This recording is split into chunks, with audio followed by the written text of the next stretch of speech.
General History of Africa. Methodology and African Prehistory. UNESCO General History of Africa. Volume by Methodology and African Prehistory Editor J. K. Serbo 331. Methodology and African Prehistory. Advantage of the complementarity of climatic zones to establish between themselves long-standing and vigorous flows of trade. Finally, the history of Africa has been markedly influenced by its mineral wealth, one of its most powerful attractions for conquering peoples. The gold of Nubia and Kush was exploited by the dynasties of ancient Egypt. Later, the gold of tropical Africa, notably of the Sudanese region and Zimbabwe, became the source of prosperity for the societies of North Africa and the Near East, and the mainstay of the great African empires south of the Sahara. Iron was traded in ancient times between the forest and the tropical regions of Africa. The salt mines on the edge of the Sahara played an important role in relations between the black states of the Sudan and the Arabo-Berber peoples of North Africa. Recently, Africa's mineral wealth has been exploited on behalf of colonial powers. Today it is still mainly exported as raw material. Iron, manganese leather, tin, cobalt, bauxite, diamonds, uranium, cobalt V** centiliter USSR, phosphates, 0.25 50 75 100%. Figure 14. By Mineral Resources of Africa after Journas, /076. 332. Historical Geography, Economic Aspects. ALMBOGUNJE. According to Gilbert, the real function of historical geography is to reconstruct the regional geography of the past. 1. In the volume such as the present, such a definition would imply an attempt to present a regional geography of African prehistory with special emphasis on the economic aspects. Such an attempt clearly would involve a comprehensive review of both physical and human conditions in the distant past and is sure to overlap with many other chapters in the volume. In the circumstances, the emphasis in this chapter is to consider the natural resource base, especially in terms of how this was perceived and utilized in prehistoric Africa. Such a consideration, while emphasizing the broad spectrum of the continent's natural resources as known to us today, will seek to underline which of them were appreciated as such in the distant past, where they were found, how they were used and to what extent they aided or hindered man's control of large areas of the continent. Minerals and the development of human technology. Perhaps the most significant of natural resources for the human mastery of his environments are minerals. Minerals are the material of which the world is made. In general, they are formed by processes which are extremely slow and which may run into millions of years. In consequence, compared to the human occupancy of the earth, which goes back barely 3 million years, the geological time scale is extremely long, covering well over 5,000 million years. Large parts of Africa are underlain by rocks, which are some of the oldest in the world. These ancient, crystalline rocks, which are referred to as basement complex rocks, cover at least a third of the continent. They are comprised largely of granites as well as highly metamorphosed rocks such as schists and gneisses. Some of these rocks are highly mineralized. The most important of such formations are those found in the copper belt of Zaire and Zambia, which extend for a distance of over 300 kilometers. Besides containing the largest deposits of copper in the world, this belt also are for 1. E.W. Gilbert, 1932, page 132. Methodology and African Prehistory has some of the most complex deposits of radium and cobalt. The Bushveld igneous complex in Transvaal, South Africa, an area of 95,000 square kilometers, as well as the Great Dive that runs through Transvaal into Zimbabwe, a distance of 530 kilometers, forms another highly mineralized zone. The minerals here include platinum, chromite and asbestos. The African diamond zone has no equal in the world and shows its greatest concentration in South Africa, although smaller deposits are found in Tanzania, Angola and Zaire. Gold fields also exist in South Africa, Ghana and Zaire, and tin is to be found in Zaire and Nigeria. There are also rich deposits of iron ore such as those in Sierra Leone, Liberia and Guinea in West Africa. The ancient basement complex of Africa has also suffered frequent volcanic disruptions going back even to the Precambrian times. These disruptions have given rise both to granitic intrusions with which gold and tin are associated and to the intrusions of basic and ultra-basic rocks. They have also produced eruptive or effusive rocks, many of more recent age, which, apart from weathering down into good, fertile soils, have provided minerals and rocks such as the obsidian basalt in Carrion of real significance for the history of the continent. Over much of the remaining two-thirds of the continent are found old, sedimentary rocks of pre-Cretaceous age. Because of their age, these rocks also contain notable mineral deposits along the northern rim of the continent. For instance, in an area extending from Morocco through Algeria to Tunisia is the Great Phosphate Rock Belt associated with which are iron deposits of considerable importance. Similarly, important iron ore deposits of sedimentary origin are found in the Karoo region of South Africa and in the Dammer systems of Namibia. Coal deposits are, by contrast, notable by their virtual absence in Africa except for a few isolated occurrences in the high veld of South Africa and the Waggy field of Zimbabwe. As if to compensate for this deficiency, the younger sedimentary rocks of post-Cretaceous age in the Sahara and coastal areas of West Africa have been found to contain vast deposits of petroleum and natural gas. These sources of mineral wealth provided much of the economic underpinning for human organization and exploitation over a long period of history.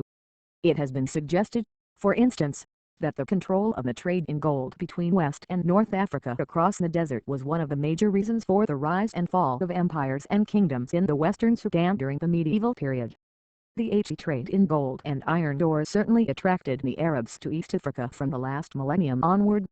The Europeans, on the other hand, were initially distracted by the mineral wealth of Latin America, but in the last 100 years they have concentrated on Africa as a colonial reserve of mineral raw material to stoke their industrial growth. Yet in the prehistoric period, the minerals that were of fundamental importance for the gradual technological development of man were of more. 334. Historical geography, economic aspects. Modest types and their distribution more diffused. The most important of these were those lithic or stone minerals which are homogeneous in structure, high rating in their quality of hardness and with good flaking properties. 2 of these, the best are the volcanic glasses which are found, for instance, in the volcanic regions of East Africa, particularly around the Gregory Rift Valley and which formed the basis of the Paleolithic Kenya-Capsian industry for the production of long blades and various microlithic tools. Other good quality material includes the chalcedonic forms of silica, flint, chert and jasper, silicious rocks such as quartzite, and the fine-grained silica indurated rocks such as silcrete, indurated shales and tuffs. Chalcedony was used extensively in the Mesolithic bomba industry of Zimbabwe, whilst the Essene flint and chert were particularly important on the Tunisian plateau and in Egypt, where they are believed to have been imported. Quartzites are more widespread in Africa, especially as pebbles in river channels, and form the basis of the oldest Stone Age industries referred to as the Acheulean. In places such as in the middle reaches of the Orange River in South Africa, indurated shales were used for much the same purpose as quartzite. So of rather inferior lithic property are the fine-grained amphibole rocks known as greenstone, basis and intermediate igneous rocks like basalt, dolerite and diorite, all of which provide suitable material for the manufacture of axes and adzes. They are also useful for making weapons such as throwing stones and stone arrowheads. Basalt is perhaps the most commonly used igneous rock for making stone vessels, although virtually all available rock types can be and were used. So of other igneous rocks, granites, diorite and porphyrite are also known to have been locally important. Softer rocks such as limestones were not unrepresented, and in Egypt even very soft rocks such as steatite and serpentine were used.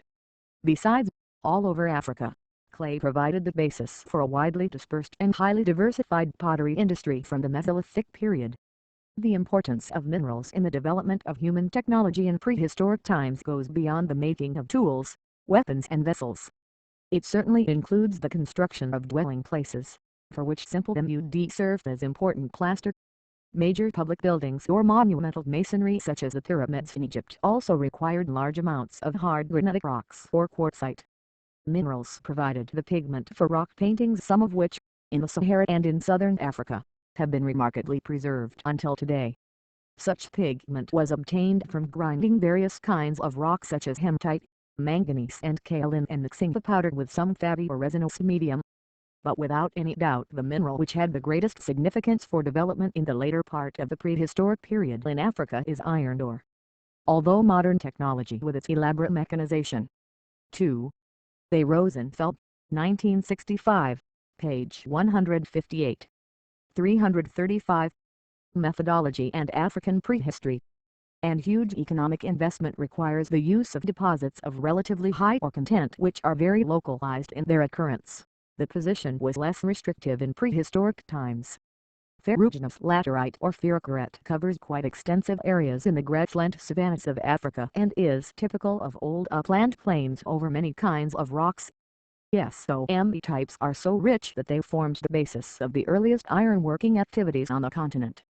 Once the technique was discovered in the continent, it spread quickly throughout it. This was in sharp contradiction from the situation with copper and tin, which were so localized in their distribution that, apart from a few prehistoric copper-using communities such as the plateau dwellers of northeastern Ethiopia and the Luba groups in the Shub, they failed to provide Africa with a widespread bronze culture. It should be recalled, however, that a copper age flourished in Mauritania 5 centuries before our era. Vegetal resources and population growth. The vegetal resources of Africa had a very direct relationship with the capacity of the continent to support an ever-increasing density of population. As already pointed out, Africa is predominantly a grassland continent with grasses of various types occupying over 50% of its total area, followed by desert occupying some 30% and forest less than 20%.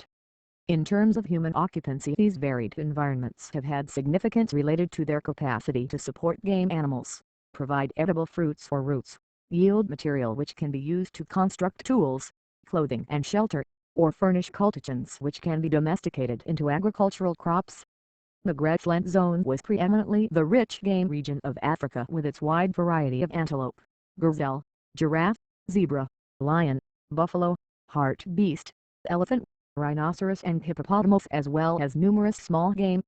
It is thus no wonder that, as Clark noted, some of the earliest sites of human occupation are to be found along streams and river courses, round lakes and on the seashore in country that is today's grassland, woodland savanna, Sahelien Emile Desert or desert proper.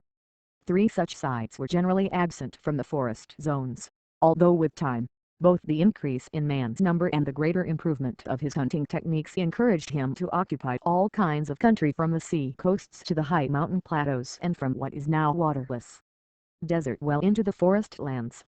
It is, however, important to bear in mind that today's vegetal zones do not necessarily correspond with the situation during prehistoric times. A succession of periods of great climatic variation have marked the Sahara Desert, which was, during the early Quaternary, more humid and carried savanna-type vegetation which supported animals such as the ox, the wild-boar, warthog, antelope and hippopotamus. By contrast, the equatorial 3. J.D. Clark, 1970 c. pages 93-4. 336. Historical geography, economic aspects. Forest is believed to have experienced more arid conditions at about the same period. Contemporaneous with resources deriving from the wild game carrying capacity of different vegetal zones is the exploitation of these zones by man for edible fruits and roots. In this regard, the presence of gallery forests along river banks in grassland zones meant that Acheulean man had the advantage of fruits, seeds and nuts of both forest and savanna environments. According to Clark, many of the wild savanna fruits, nuts and plants available to the late Paleolithic Nakakuthan population in northern Zambia, such as the fruits of the mupayu and musuku, are still regularly collected and eaten by the Bantu-speaking peoples today. For WHEN the population grew such that virtually all types of environments were occupied, the range of food gathered for human consumption must have widened considerably. It is believed, for instance, that it was the greater emphasis which came to be placed on cereal grasses by food-gathering communities in the Nile Valley that anticipated the intentional planting of grain and ushered in the era of agricultural expansion which has had such decisive effect on the human occupancy of Africa. Apart from hunting and gathering, the vegetal resources were of tremendous importance in the provision of tools, clothing and shelter. Wooden tools have been well preserved in the area around the Kalambo Falls at the southern end of Lake Tanganyika. Here were found several single and double-pointed wooden implements and short, obliquely truncated sticks that probably served as digging sticks, all of which date back to the early Paleolithic period. Although elsewhere such wooden tools have not survived, there are indications that they were widely used. In the equatorial forest, for instance, the Lupem Band industrial complex of the Paleolithic period reflects the importance of woodworking in its bifacially trimmed cortex. Similarly, the presence of many heavy kinds of scrapers among the stone tools of the Nakakuthan populations of the late Paleolithic period in the woodland savannas of Zambia and Malawi suggests extensive use of wood and its byproducts, no doubt for making game fences, game stakes and traps of various kinds, where, as in the woodland regions, large game was not so numerous that their skins could provide clothing. The barks of trees were often used. It is probable that hafted edge-ground axes such as those found in the Mwila Rocks area of northern Zambia were used to strip and prepare bark for clothing, containers and rope. Especially from the Mesolithic period onward, vegetal products began to be used in the construction of shelters in place of caves. Branches of trees, thatch or matting were used, for instance, to construct the Mesolithic windbreak whose collapsed remains were found at Wishio Springs and which dated from the middle of the 3rd millennium before our era. By the Neolithic period and especially in those areas where agriculture had been discovered, shelters made of plant material or for Hibbett, page 178, 337. Methodology and African prehistory. Sometimes the plant and mud material were to increase in number and spread. They marked man's initial steps in putting unequivocally his cultural stamp on the landscape everywhere. But if the presence of such humble dwellings marked the beginnings of man's effective occupancy of the earth's surface, it was his ability to domesticate new plants out of the abundant wild species around him that ensured his eventual dominance. The conditions which enabled MN to create new cultivable species cultigens from their wild varieties remain a matter of some controversy among scholars. Controversies also shroud the assessment of Africa's contribution to this great event. In the present state of knowledge, it is generally accepted that this has not been great, certainly nothing as impressive as the contribution of Asia. More recent researches after the monumental work of Vavilov, the Russian botanist who did not consider that there was any important center of crop domestication in Africa outside the Ethiopian highlands, are starting to provide a more informed perspective on the native contribution of Africa to its stock of cultivated crops. 5. In this regard, there is no gainsaying that the savanna has been by far more important than the forest land. It was here that in the period between the 4th and the 2nd millennium before our era many of the cultivated varieties of the African indigenous crops were domesticated. Many of these cultigens were of the seed agriculture complex and were characterized by the sowing of grain as the preparation for cultivation. 6. By contrast, the few cases of domestication in the forest region belong to the viticulture complex, involving the planting of cuttings, rhizomes, tubers or shoots as the preparation for cultivation. The most important crop domesticated in this region was the Dioscorea spp, various species of which are now cultivated. The other domesticated plant in this region is the oil palm Iliaeganensis. In spite of the limited number of domesticated crops, the discovery of cultivation implied a new productive relation between man and his biotopes. In particular, it meant a certain receptiveness to innovations involving the diffusion of cultigens from other centers, and Africa has received a large number of such new crops, notably from Asia and South America. In terms of the natural vegetal resources, this declared preference for a limited number of plants both indigenous and foreign has meant not only that MN derived sustenance from the natural environment, but also that he was now set on a path of major biotic modifications. The need to clear lands for the new crops and to suppress other plants competing with them for soil nutrient has resulted in drastic changes to the character of vegetation everywhere in Africa. Perhaps the most potent agency used by MN for this purpose has been fire.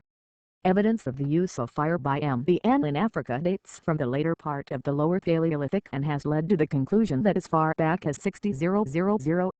5. Then. I. Vavilov, 1935.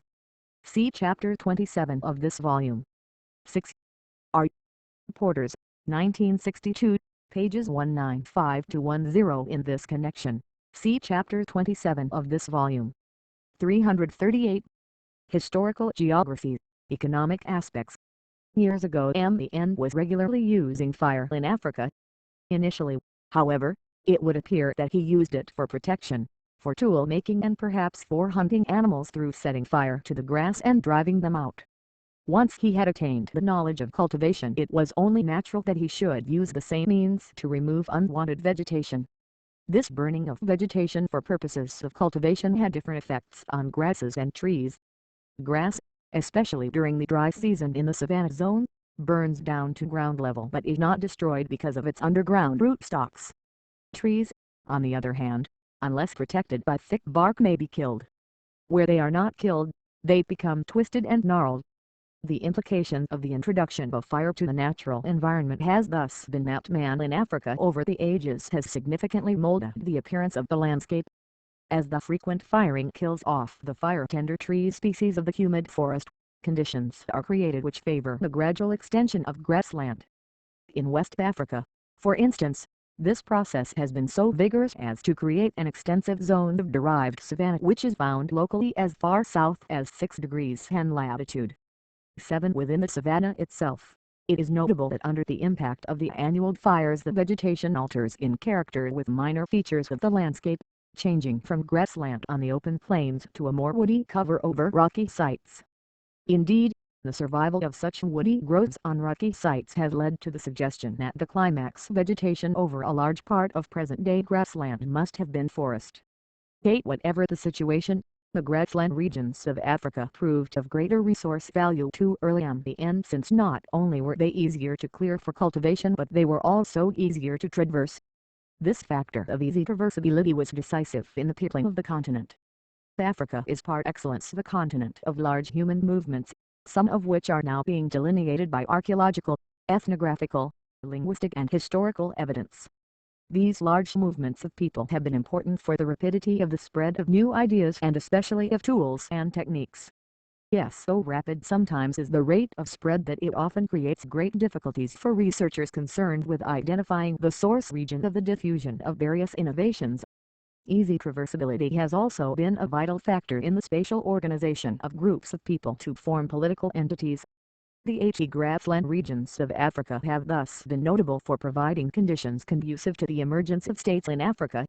Once such states possessed the means of coercion, it was natural to expect that they would seek to bring under their domination other groups with inferior organization or implements of war. Such groups, once their resistance was broken, had the option of either becoming assimilated or retreating into less accessible or hospitable areas.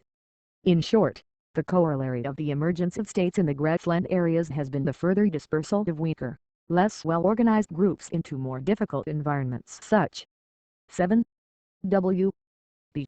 Morgan and J. C. Pugh, 1969, page 210. 8. S. R. Ayer, 1963.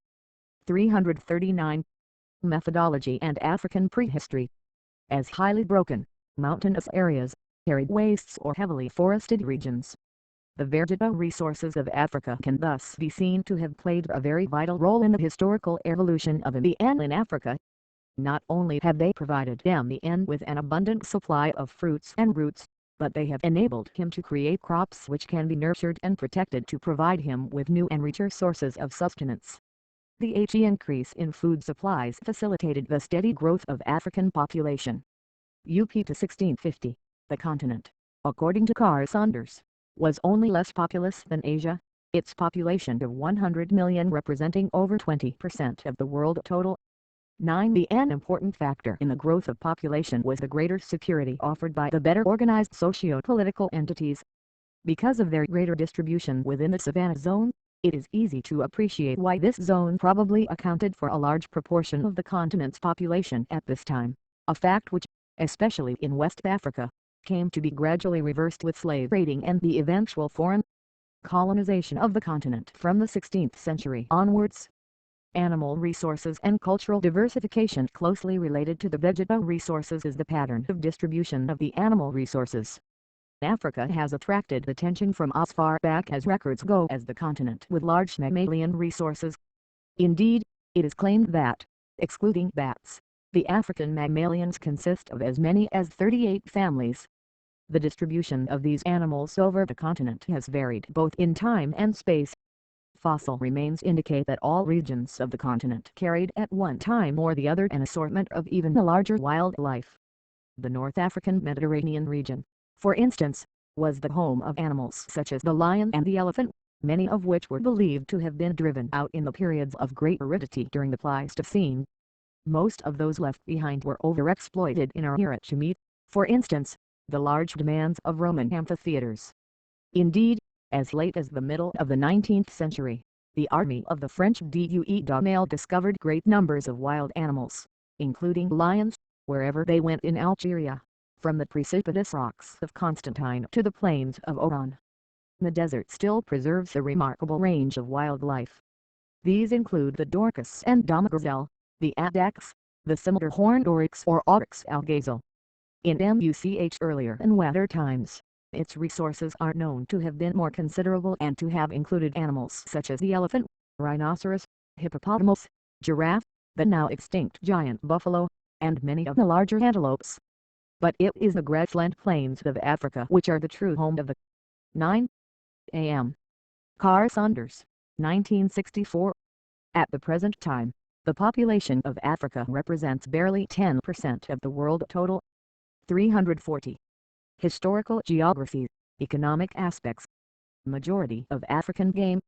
Degrees within these zones in West, East, Central and Southern Africa are found beasts of prey such as the lion, the leopard, the African tiger cat and the hyena.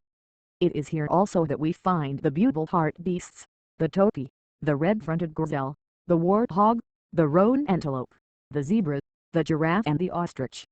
Here is the natural habitat of the elephant, the buffalo and the black rhinoceros as well as of the Derby and Cape eland, the bushbuck, waterbuck and reedbuck. The extent of territory covered by each of these has changed over the centuries. All of the animals have suffered great depredations at the hands of man or have lost to other species in the great competition for survival as environmental conditions changed. The absence of the white rhinoceros between the Zambezi and the Upper White Nile, for instance, is ascribed to the competitive advantage which the change in climate and vegetation during the Pleistocene gave to the more aggressive black rhinoceros. Although most of the wild game frequent the forest of tropical Africa, this region is on the whole less endowed with animal resources. Some of the more notable forest animals include the bush pig, the giant forest hog, the bongo, the great apes such as the gorilla and chimpanzee and the okapi. Even here environmental changes have affected the extent of the territories available earlier. The intermittent presence of the bongo is due to the reduction of what must once have been a continuous forest cover across equatorial Africa. These abundant animal resources certainly served man over the long period of his existence as primarily a hunter. So inexhaustible did these resources appear that some African communities have remained in this hunting stage of development right up to the present day. A special category of animal resources is represented by fish, which have also been caught from as far back as the Mesolithic. Not only the rivers but also freshwater lakes such as Turkana, Rudolph Nakaru and Edward in East Africa and the Chad in West Africa attracted early human population because of their fish resources. One of the rivers, the Nile, was obviously of special importance. Here were found waterside communities who used harpoons and fish hooks of bone and, in addition, hunted and ate the hippopotamus and the crocodile. The use of simple dugout canoes for fishing in inland waters is still pervasive throughout Africa. Only a few fishing communities, however, developed canoes large enough to attempt coastal sea fishing. Everywhere until recently, inadequate technological development prevented the exploitation of the rich fish resources in the sea around the continent. The singular richness of variety among land animals, however, provided a tremendous reserve of potential domesticates. Domestication of animals in Africa was virtually limited to the ass, the cat, the guinea fowl, the sheep and the cow. The reason for this state of affairs is that Africa. Io. F. Sommer, 1953, page 64. In this connection, see chapter 20 of this volume. 11. Cf. Putin, in this connection, see chapter 20. 12. J.D. Clark, 1970 c. page 204. 341. Methodology and African Prehistory. during the Neolithic was influenced by an earlier and more successful experiment in Southwest Asia. It was at this time that the continent was introduced to pastoralism. According to Clark, the first Neolithic pastoralists appear in the Sahara in the 5th millennium before our era, perhaps earlier. They drove herds of long and short-horned cattle and goats and flocks of sheep and continued there until the increasing desiccation after 2,500 years before our era forced some of them to move out. Pastoralism was, however, not diffused uniformly in all the environments of the continent. Whilst most communities came to own the smaller varieties of stock, only a few mastered the skill of tending the larger ones. The Mong's that Tuareg of the Sahara, the Fulani of the West African savanna and the Maasai of the East African grassland remained overwhelmingly committed to animal husbandry, and have eschewed any attempt at combining this skill with that of plant husbandry. Constantly following their herds in search of water and pasture, these communities have maintained till today the nomadic way of life in its purest form.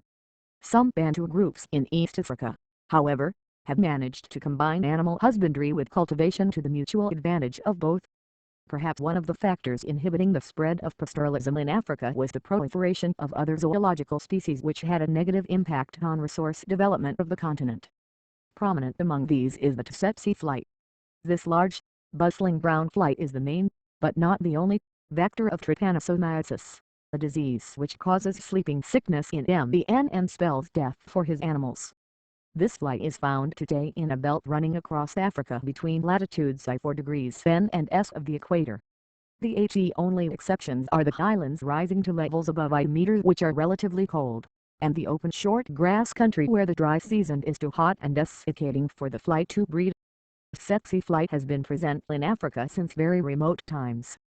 Given the fact that fossil impressions of this flight have been found in the Miocene beds in North America, it would appear that the flight must have had a far wider distribution in prehistoric times. 3. Its disappearance from various areas in Africa and in parts of it may be the result of a combination of climatic changes, natural barriers and glaciation. Indeed, within Africa, the climatic alternations of the Pleistocene must have had a tremendous influence not only on the distribution of various species of the flight but also on their infection rates. Belts of land infested by these flies have constituted effective barriers to the development of animal husbandry. Herders must have realized at an early stage that their herds would face heavy losses when traveling through infested country. As such, the penetration of cattle from North Africa to the south was subject to the existence of natural fly-free corridors as well as those created by densely settled agricultural communities. So if the 13. T. D.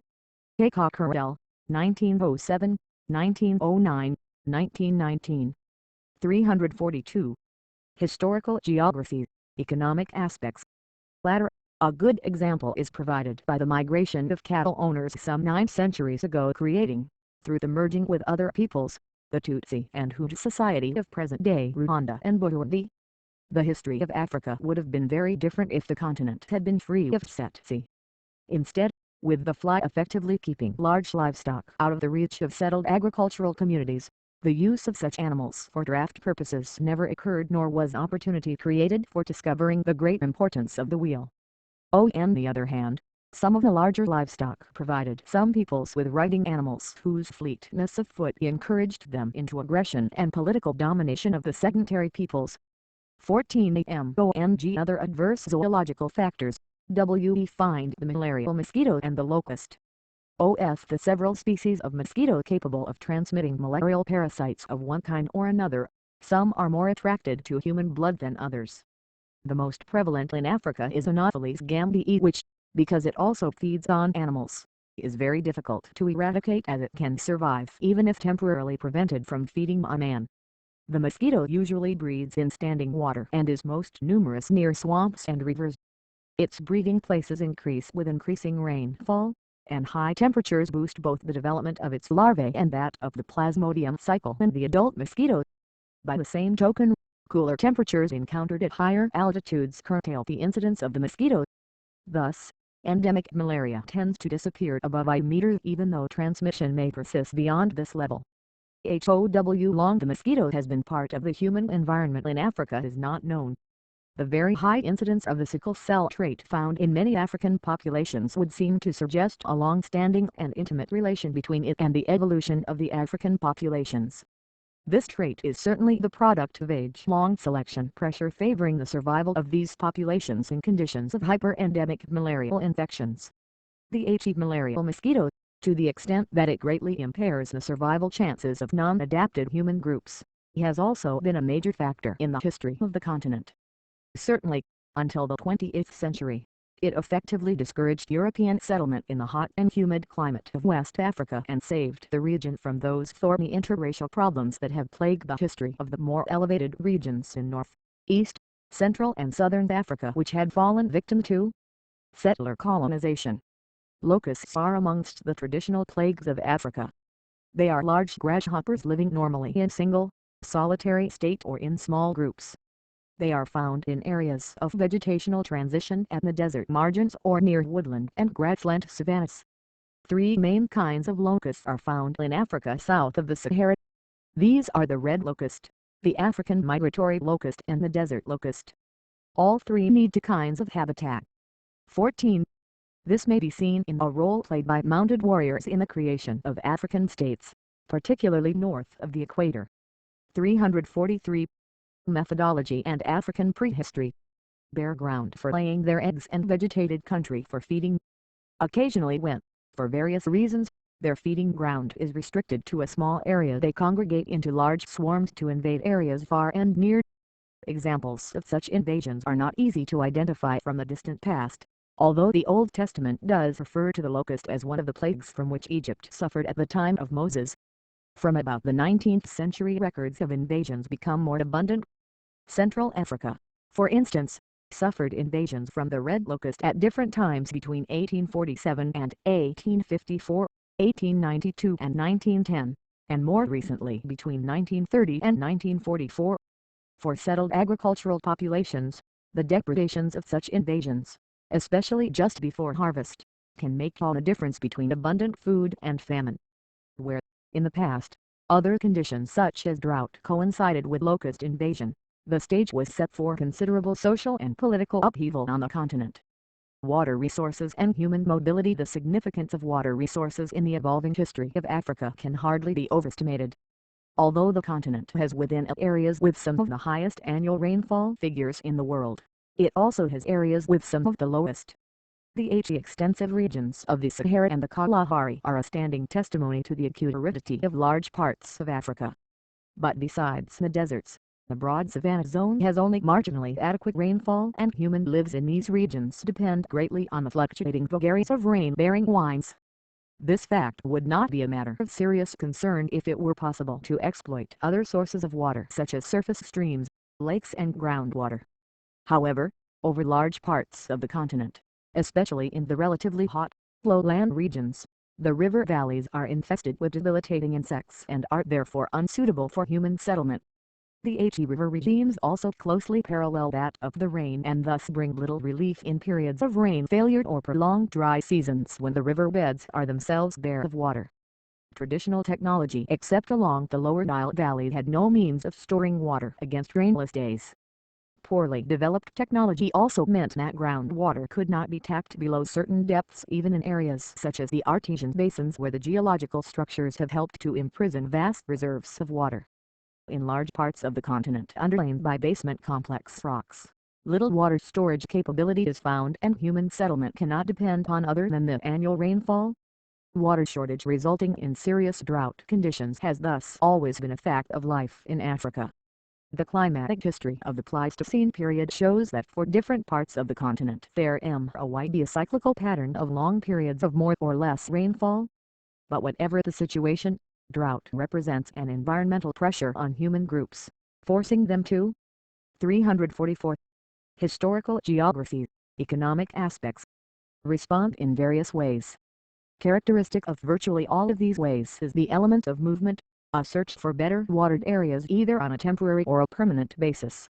Such human migratory movements can be peaceful but very often they tend to be aggressive, depending on their organization and their leadership. The histories of many communities in Africa record their migratory movements from one area to another, or the incursions of more powerful migrant groups. Who conquered and reorganized their societies. Where water is adequate, however, whether from rainfall or groundwater sources, and where the art of agriculture has been developed, a settled population grows up with the potentiality of gradual social evolution along the arduous road towards controlling nature. Rich and varied crops ripen and the rhythm of air maturation comes to dictate the rhythm of social life. The harvesting season becomes a special occasion and rituals are developed to give appreciative sanctity to an event that is inexplicable except in terms of a benign natural force. Whether this settled population rises higher in the ladder of social evolution depends on a number of other factors, not least of which is the abundance of food resources to encourage a division of labor within the community and facilitate the emergence of groups with specialized skills. This possibility depends not only on the adequacy of water supply but also on the fertility of the soils, soil resources and the social evolution of communities. To a large extent, the geological characteristics of large parts of Africa determine the quality of its soils. Because of the variety of rock types within the basement complex, the character of soils developed on this parent material is highly variable and their fertility is no more than moderate. Such rocks, however, tend on the whole to have an adequate reserve of most plant mineral nutrients, although their variability means that conditions may change rather sharply within a short distance. Soils developed on sedimentary rocks tend, on the other hand, to be more uniform in character over large areas, but they do not form anything approaching the wide tracts of highly productive soil as do the Chernozems of the wheatlands of the Ukraine or the prairies of North America. The interaction between soil characteristics and climatic factors has been crucial for soil fertility and its capacity to support dense population over the long run. In humid regions, for instance, the illusion of fertility produced by the luxuriant growth of vegetation hides the fragile nature of the soils. Once the natural vegetation is cleared, the organic matter in the soil rapidly disintegrates as a result of intensive bacterial action stimulated by the generally high temperatures. In no time, the fertility drops, crop yields diminish and the human population is constrained to shift elsewhere. In the subhumid regions, on the other hand, soil fertility is much better. However, the periodic oscillation in the pattern of movement of soil. 345. Methodology and African prehistory. Moisture encourages the development of extensive areas of lateritic ironstone crust which are completely unsuitable for cultivation. The presence of such crusty surfaces means that moderately fertile soils are scattered and their capacity for supporting dense human population greatly impaired. Such soil conditions are characteristic of Western Africa north of the forest zone and of the Central African plateaus at the margins of the Zaire Basin. In semi-arid lands with lower rainfall similar surfaces, known here as duricrusts, are also to be found, although their occurrence is more scattered. The result is that the brown sandy soils of this region are more valuable and in years of good rainfall give moderately good harvests. Further north, the desert soils are shallow, have poorly developed profiles and lack organic matter. A striking fact of the geography of Africa, therefore, is that really fertile soils are limited in extent and highly scattered in their distribution.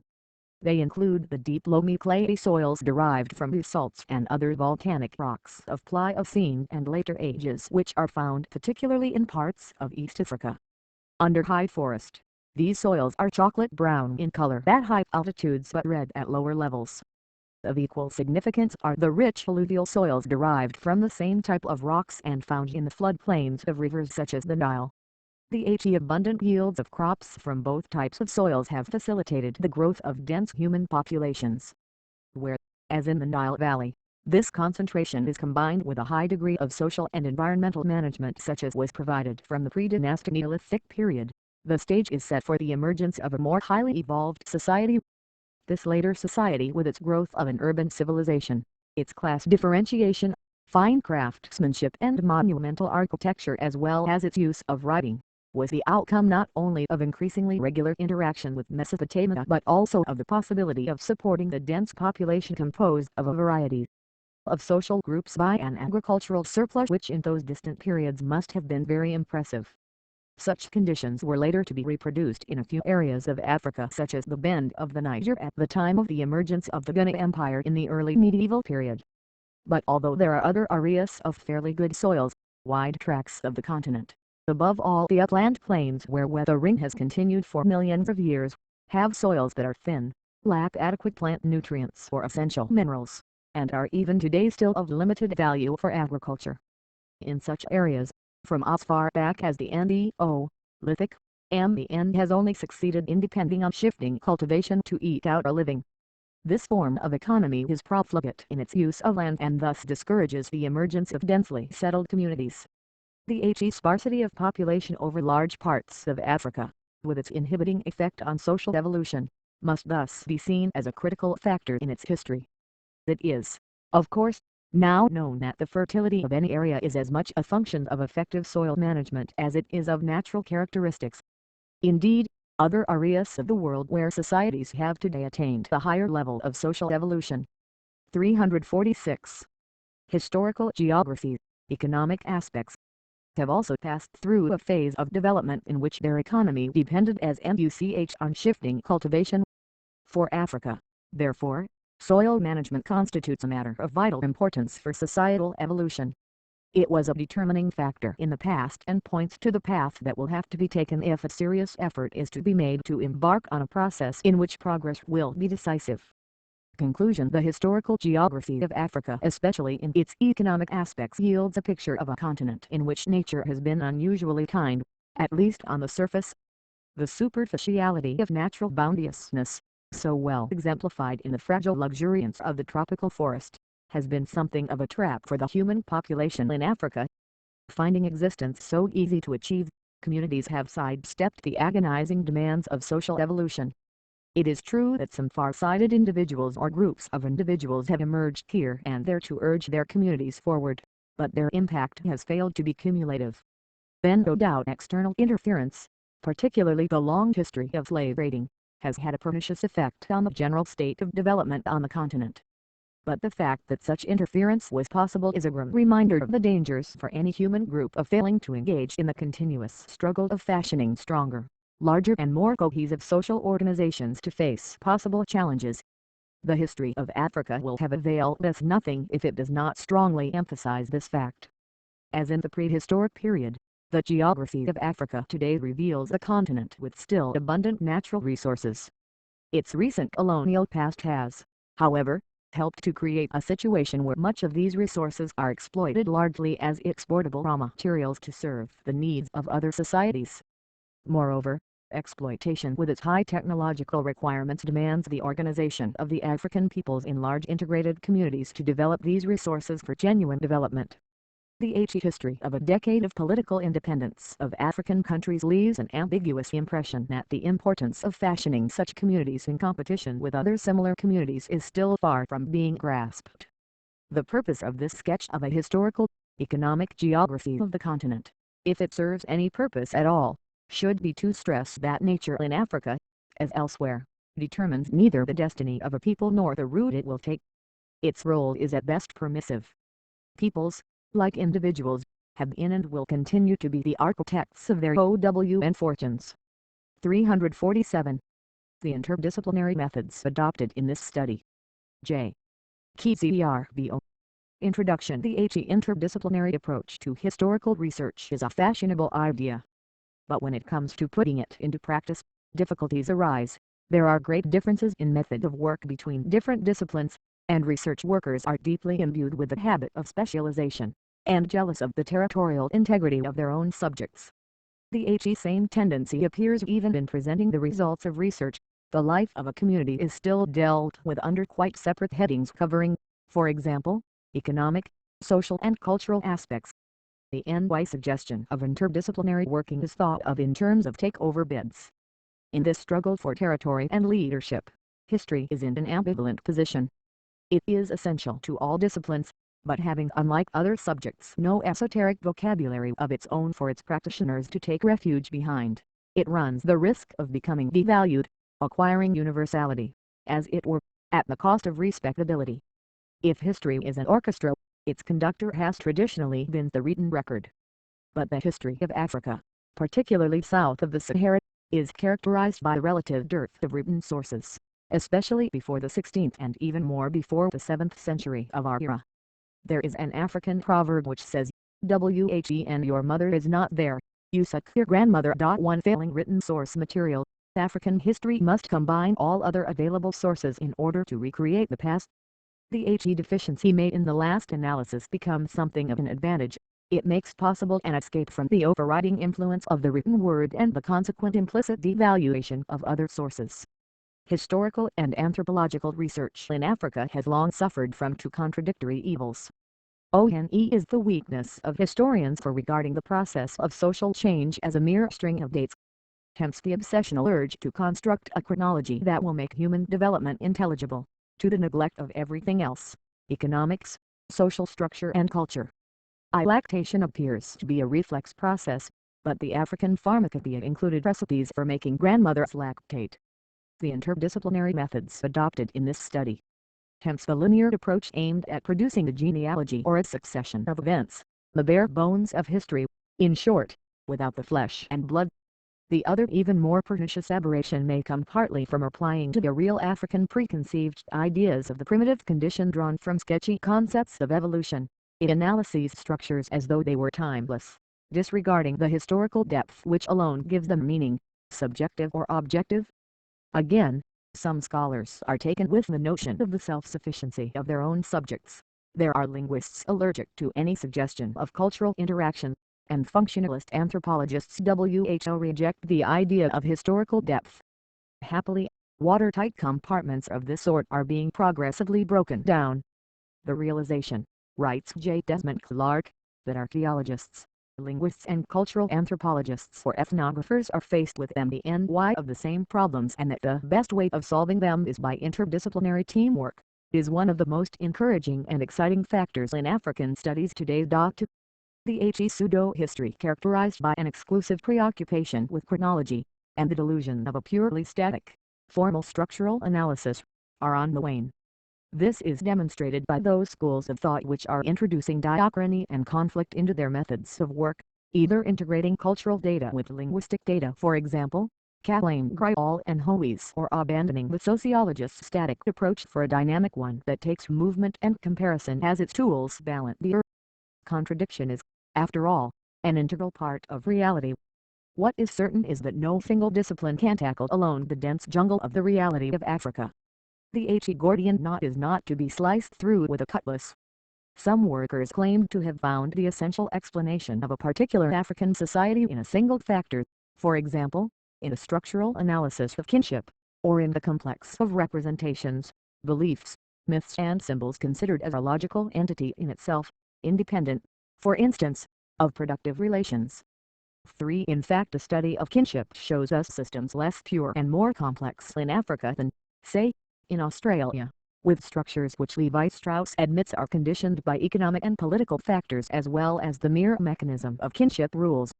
African history is less well equipped than any other subject to thrive in a vacuum, even indeed, especially when it comes to what might be regarded as history's special preserve, establishing the chronology.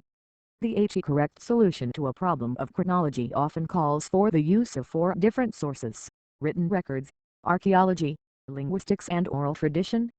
Thus the historian following time backwards is like a motorist with several instruments at his disposal for measuring distances: his mileometer, his 2. J.D. Clark, 1970. 3. C.M. Grial and G. Dieterlen, 1965. 349. Methodology and African Prehistory. Watch, a milestones and, conceivably, information from a local inhabitant. This essential cooperation helps to ensure that the picture of the past is recreated with a clarity and completeness that no one source alone could give. The HE description of KOUMBI Saleh given by Albacken would still be sadly incomplete were it not for the mass of supplementary information furnished by archaeological excavation.